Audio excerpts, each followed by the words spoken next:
नमस्कार दोस्तों, राधे राधे, हरे कृष्णा। मैं तुषार ठाकुर आप लोगों का स्वागत करता हूं अपने चैनल पर।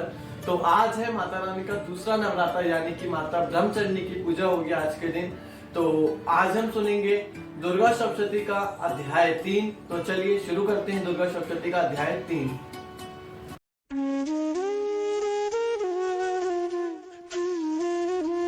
सब्सक्राइब करें मेरे इस चैनल को और इस बेल आइकन को दबाएं ताकि हर वीडियो की नोटिफिकेशन आप तक सबसे पहले पहुंचे। तो अध्याय शुरू करने से पहले माता रानी के मंत्र बोल लिया जाए। सर्वमंगले मांगले शिवा सर्वद साधिके शरण्यत्र्यंबके गौरी नारायणी नमोस्तुते। तो अब चलिए जो तीसरा अध्याय हम शुरू करते हैं। ऋषि बोले, महाअसुर चिक्षुर सेनापति ने जब यह देखा कि सेना तो इस प्रकार मारी जा रही है, तब उसे बड़ा क्रोध उत्पन्न हुआ।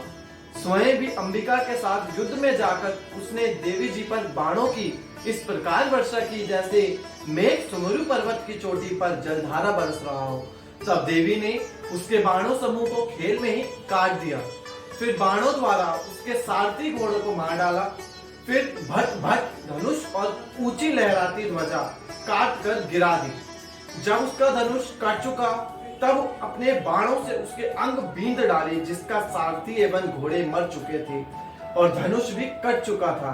तब वह बिना रथ पैदल ही तलवार डालकर देवी की ओर चल पड़ा।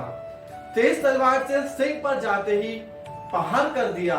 फिर देवी जी वाम भुजा पर बड़े जोर से प्रहार किया। हे राजन, जो ही तलवार की देवी की भुजा पर पहुंची तो ही टूट गई। फिर तो असुर ने क्रोध से आंखें लाल लाल कर शूल पकड़ लिया। भद्रकाली जी पर उस दैत्य ने वह शूल डाल दिया और वह शूल इस प्रकार चमका जैसे कि आकाश से सूर्य मडल गिर रहा हो। देवी जी ने अपनी ओर आते हुए शूल को देखकर उस पर अपना शूल चला दिया, जिससे वह शूल सैकड़ों टुकड़ों में बट गया। साथ में उस चिक्षुर महादैत्य के प्राण भी निकल गए। जब महिषासुर का बलवान सेनापति मर गया तब देवशत्रु चामर हाथी पर सवार होकर आ पहुंचा। आते ही उसने अंबिका देवी पर शक्ति का प्रहार कर दिया। श्री देवी जी ने हुंकार द्वारा ही मारकर तेज हिलकर उसे नीचे गिरा दिया।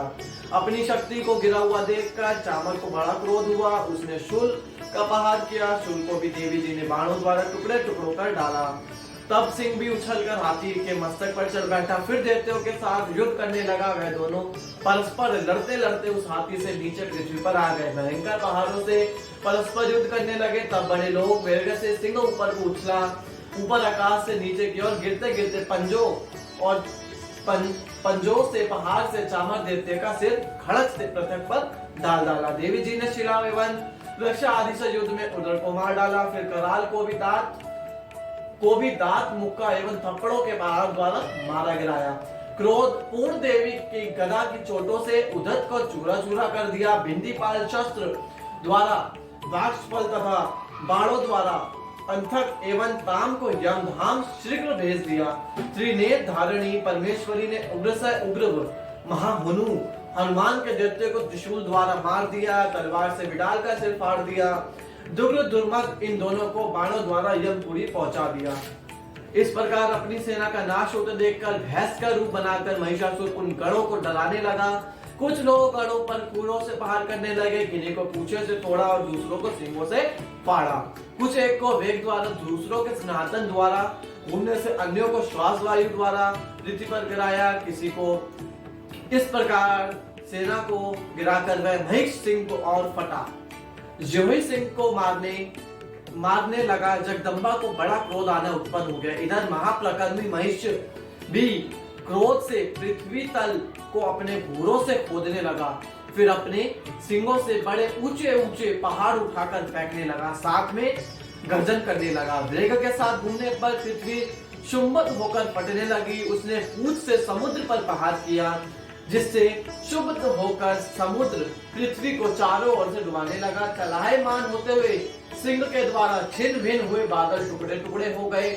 उसके श्वासों की कठोर वायु से उड़ते हुए सैकड़ों पर्वत आकाश से गिरने लगे।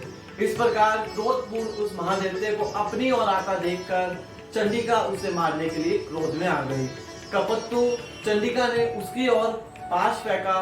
उसके द्वारा उस दैत्य को बांध दिया। तब तो इस महायुद्ध में बंधे हुए उस दैत्य ने अपने महिष भैंसे के रूप का त्याग कर दिया, फट सिंह के रूप में आ गया।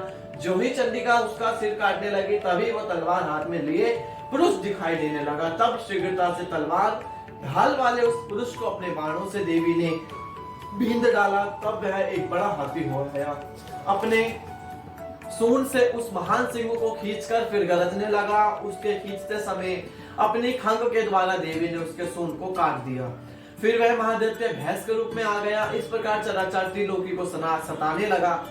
उस समय जगमाता चंडिका क्रोध में आकर फिर उत्तम मधुपान करने लगी, लाल लाल नेत्र करके हंसने लगी। वह दैत्य भी पराक्रम के मध्य में उत्पन्न होकर गरजने लगे, अपने सिंगों में उठाकर पहाड़ देवी की ओर फेंकने लगा।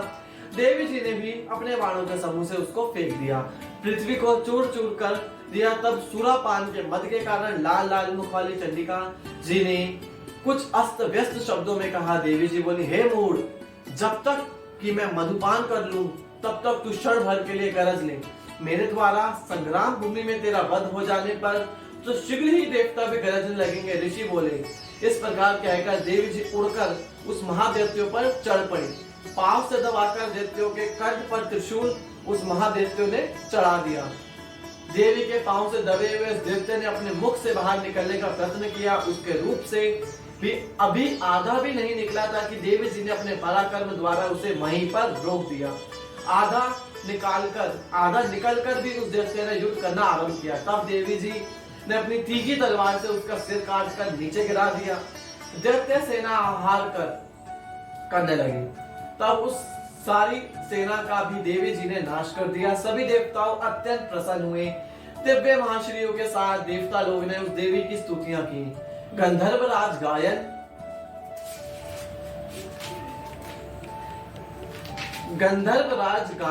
गायन करने लगे, अप्सराएं नाचने लगी। तो ये था दुर्गा सप्तशती का अध्याय 3 जो मैंने आपको सुनाया। आशा करूंगा कि आपको काफी पसंद आया होगा। अगर पसंद आया हो तो वीडियो को लाइक कर देना, चैनल पे नए हो तो चैनल को सब्सक्राइब कर देना।